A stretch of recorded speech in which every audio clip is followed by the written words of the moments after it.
पूर्ण ब्रह्म रटे अविनाशी, भजन करे गोविंद रे। भाव भक्ति जा हृदय होई, फिर क्या कर है सुरपति इंद्रे। इंद्री कर्म ना लगे लगारम, जो भजन करे निर्द्वंद रे। गरीबदास जग कीर्ति होगी, जब लग सूरज चंद्रे। कि देखो भक्ति करोगे आपका काम आवेगी, यहाँ भी सुख मिलेगा, और यहाँ से भक्ति करके जाओगे तो कहते आपकी कीर्ति बनी रहेगी जब लग सूरज चंद्रे।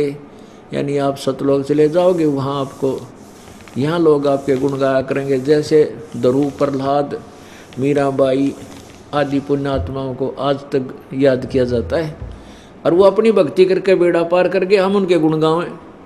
तो ऐसे ही हम अपना कर्म बनावाएंगे, सतलोक चले जाएंगे, और पीछे आने वाले आप जी के गुण गाया करेंगे, बड़े अच्छे भगत थे और वह तो बेड़ा पार कर गए।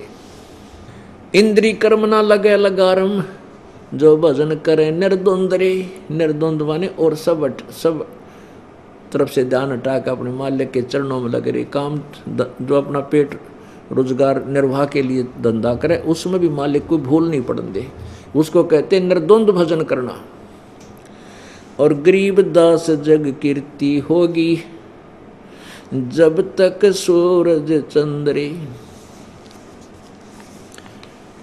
अपने आत्मा कबीर परमेश्वर जी अपने तत्व ज्ञान को आप ही बताने आए थे, आते रहते हैं, और फिर हमारे जैसे दास की सेवा लगा देते हैं, ड्यूटी लगा देते हैं, अपनी प्यारी आत्माओं को अपने यथार्थ ज्ञान से परिचित कराने के लिए।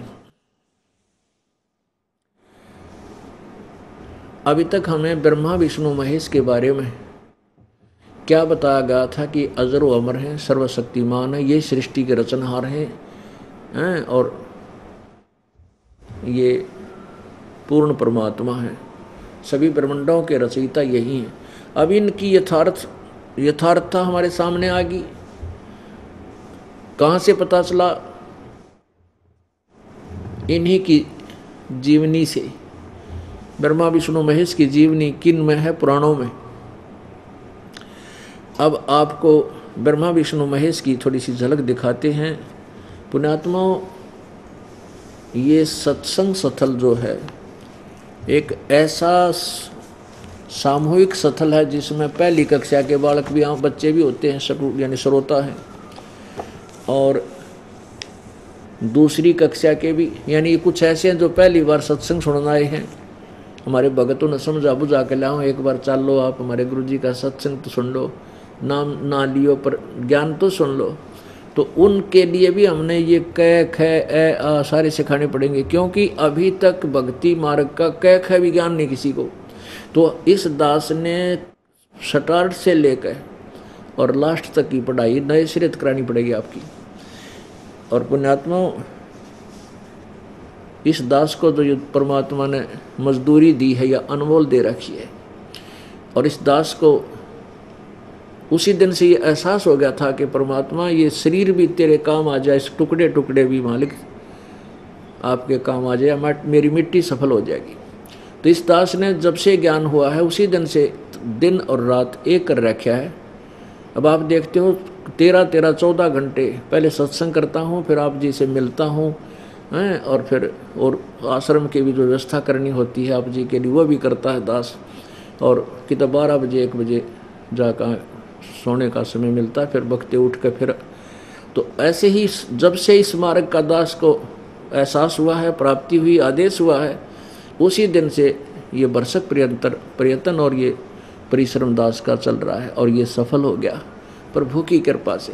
तो इसलिए दास जरा से भी आलस नहीं करता कि परमात्मा फिर नाराज हो गया ना, फिर मेरे पिल्ला कुछ नहीं रहेगा। तो हर तरह हर मर्यादा में रहता हुआ, हर पॉइंटों से बचता हुआ परमात्मा के गुणगान करता हूँ।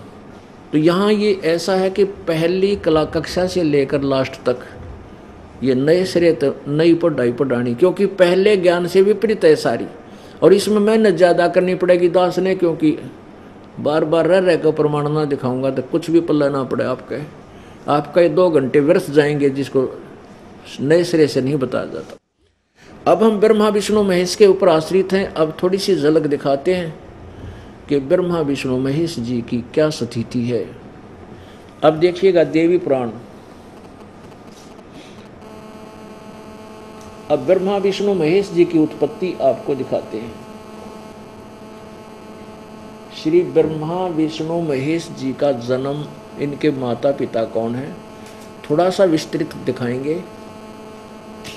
और जो पुण्यात्मा पहली बार आए हैं या बार बार जो, क्योंकि ये ज्ञान एकदम समझ में नहीं आता, आप कम से कम भी 1 वर्ष तक लगातार सत्संग सुनोगे, जब आपकी बुद्धि विशाल बनेगी। और उसके लिए बार बार ये लेक्चर अर्थात ये सत्संग करने अति आवश्यक होगी। अब अभी तक हमें परमात्मा कबीर जी ने 600 वर्ष पहले कहा था कि धर्मदास ये जग बोराना मन विचलित है, और कोई न जाने पद निर्वाणा, मोक्ष मार्ग का किसी ने ज्ञान नहीं है। यही कारण मैं कथा पसारा, अब मैं तुमसे कहूँ यही कथा तुम जगजीव सुनाओ, सब जीवों का भरम नसाओ। अब मैं तुमसे कहूँ चिताई, इस तीनों देवताओं की उत्पत्ति भाई, ब्रह्मा विष्णु महेश की उत्पत्ति बताता हूँ। 600 वर्ष पहले परमात्मा ने ये शब्द वो बताए थे, और वो ज्ञान जो पुराणों में लिखा था वो अपनी सिंपल लैंग्वेज में बोला था। और क्या बताया था कि ज्ञानी सुने सो हृदय लगाई, मूर्ख सुने तो गम नहीं पाई। अब बुद्धिमान होगा वो तो समझेगा कि संत जो बता रहा सच्चाई है, और प्रमाण दिए जाएंगे साथ में आपको। और अनजान व्यक्ति जिसने भगवान चाहिए कोई ना, वो समझे कोई नहीं इस मार्ग ने, वो तो काल का ही जो है ना आहार बना रहेगा। अब